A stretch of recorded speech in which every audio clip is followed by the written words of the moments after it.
caso do Daniel Silveira, era um motivo humanitário, era uma questão de efetiva injustiça, não era só apenas por ser amigo do Bolsonaro, por ser aliado político. Eu digo que houve uma discussão em 2023, onde o STF decidiu, e a gente lembra disso, anular justamente o perdão dado ao deputado Daniel Silveira, em 2022, pelo, na época, então, presidente Jair Bolsonaro. E quais foram os argumentos que eles usaram naquela ocasião? Pergunto a você, e se eu ouço muito, teve até uma jornalista da Globo News que teimou nessa discussão privada aqui comigo, uma apresentadora, de que esses mesmos argumentos podem ser reciclados para o STF para que eles busquem uma anulação de uma eventual anistia. Eu já vi até, acho que foi o próprio Aécio Neves dizendo, não, já disseram que a anistia é inconstitucional e não cabe, etc, etc. E muita gente diz que isso aconteceu nesse julgamento do Daniel Silveira. Então, no julgamento do Daniel Silveira, ele foi condenado por 2 crimes, né, com o artigo 23 da Lei de Segurança Nacional, que depois foi reciclado, né, no Código Penal, que é aquele crime de impedir, ou de dificultar ou impedir o funcionamento dos poderes constitucionais, alguma coisa assim. Não lembro da redação exata. E o artigo, que agora você conhece bem, artigo 344 do Código Penal, coação no curso do processo, está respondendo também, junto com o Eduardo, por esse crime de forma absurda. Aliás, ontem no meu programa eu fiz uma análise dessa situação aí do caso de vocês, mas, enfim.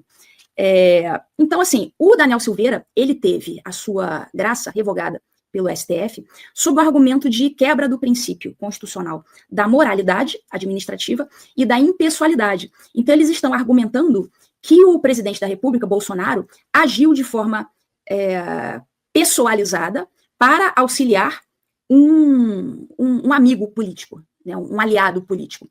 Agora, esse argumento utilizado pelo Supremo Tribunal Federal não é um argumento válido, porque não existe nenhum óbice, né? O presidente da República, ele tem o poder discricionário.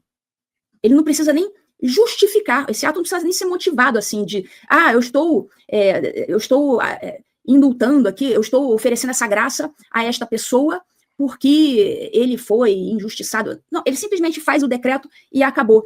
É um ato discricionário. Então não cabe essa discussão do STF, de, não, foi para ajudar o aliado político. E não importa, ainda que seja para ajudar um aliado político, no caso do Daniel Silveira, era um motivo humanitário, era uma questão de efetiva injustiça, não era só apenas por ser amigo do Bolsonaro ou por ser aliado político. Sei lá, pelo menos metade da população brasileira deve ter concordado com a graça presidencial. Então não tem como você dizer que isso foi um ato motivado por amizade, por aliado político, mas enfim, foi um desses fundamentos furados, quebrados, que eles utilizaram. Enfim, fundamentos extremamente frágeis. Mas teve alguma coisa ali também naquele momento deles dizerem que, como era crime contra o Estado democrático, não cabia graça ou não?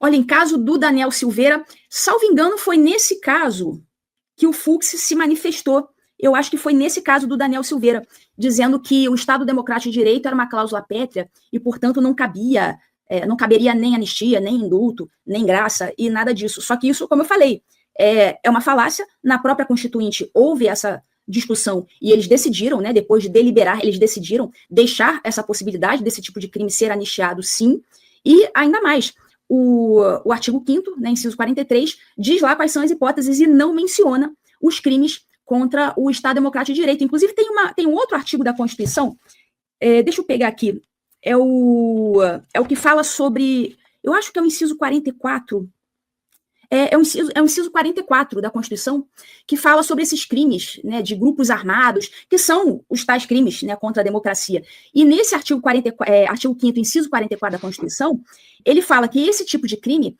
ele é inafiançável e ele é imprescritível, que são ação de grupos armados, civis e militares contra a ordem constitucional e Estado democrático. E em nenhum momento, nesse artigo também, fala que é insuscetível de anistia. Só fala que é imprescritível e que é inafiançável.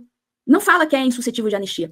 Então, já hoje, na nossa Constituição, a gente não precisaria nem voltar lá na Constituinte, fazer isso é só mais um argumento mais sofisticado e, a meu ver, imbatível, né? Não tem como você rebater esse argumento. Ele é imbatível. Mas ainda tem esse, que é o inciso 44 do artigo 5º. Nem lá está previsto que é insuscetível de anistia.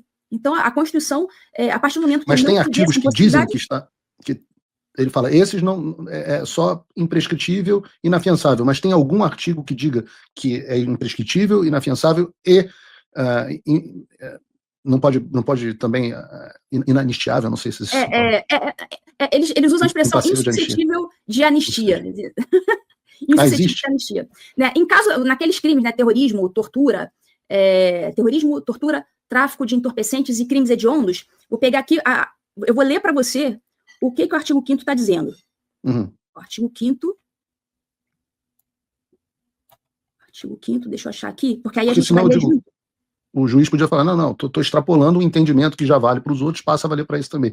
Mas se a lei diz insuscetível de anistia num e não diz no outro, me parece...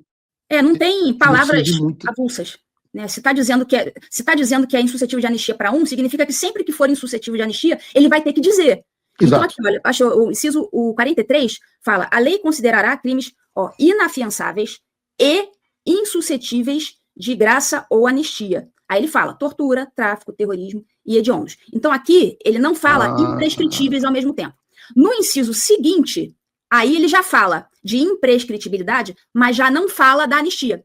Então no inciso seguinte ele fala, constitui crime inafiançável e imprescritível a ação de grupos armados, civis ou militares contra a ordem constitucional do Estado Democrático. Então, em relação ao TTT e ao hediondos, são inafiançáveis e insuscetíveis de graça e anistia. E em relação ao crimes contra a ordem democrática, são inafiançáveis, ou seja, ambos são inafiançáveis, só que esse outro é imprescritível.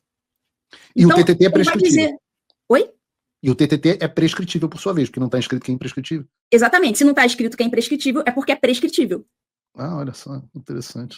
Tem que ver o que está dizendo. A Constituição está dizendo que mania é sua, Ludmila, de ficar querendo ler o texto e entender o que ele está dizendo. Isso aí é... Que absurdo, né? Que absurdo. Aí daqui a pouco você busca uma posição, quer saber o que o Constituinte queria. Pô, isso aí é um absurdo. Quem muito antidemocrático. Muito antidemocrático. Isso é uma posição de extremista. Isso é coisa de extremista. Por isso você está exilado. Pois é. Não, segundo eles, a Constituição é viva, né? Constituição viva, isso. Sofre mutações constitucionais. Então, eles se veem livres para ficar interpretando. Eles fazem isso. Né? Bolsonaro está preso.